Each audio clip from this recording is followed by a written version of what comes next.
Hey everyone, thanks again for joining me for another Terminology Tuesday, where today I'm going to explain what seller concessions are, how they work, and when you should or maybe should not ask for them.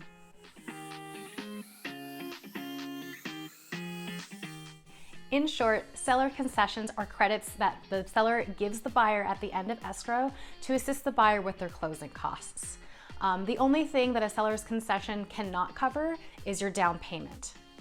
Keep in mind there are limits to the amount that seller concessions can credit towards a buyer's closing costs. You're going to want to make sure to check in with your lender to verify what those limits are, as it's going to depend greatly on the makeup of your loan.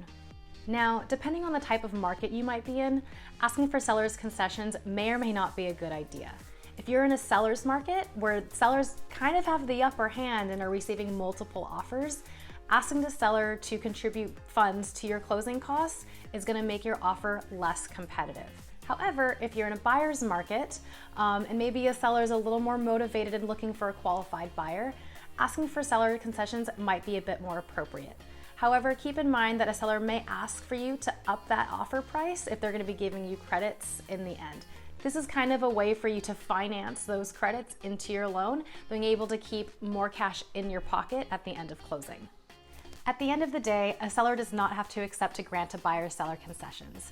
So if you are thinking about asking for seller concessions with your offer, just make sure that you consult with your realtor and are as objective as possible when presenting the offer to ensure that you have the highest chance of getting that accepted. Thanks again for joining me for another Terminology Tuesday. I hope you found this week's video helpful. If you'd like to see more of these, please hit the subscribe button or like my page or whatever the thing is that you do to make sure that you get all of the new videos. I'll be posting a new one weekly, but thanks again for stopping by and I'll see you all next week. Take care. Bye.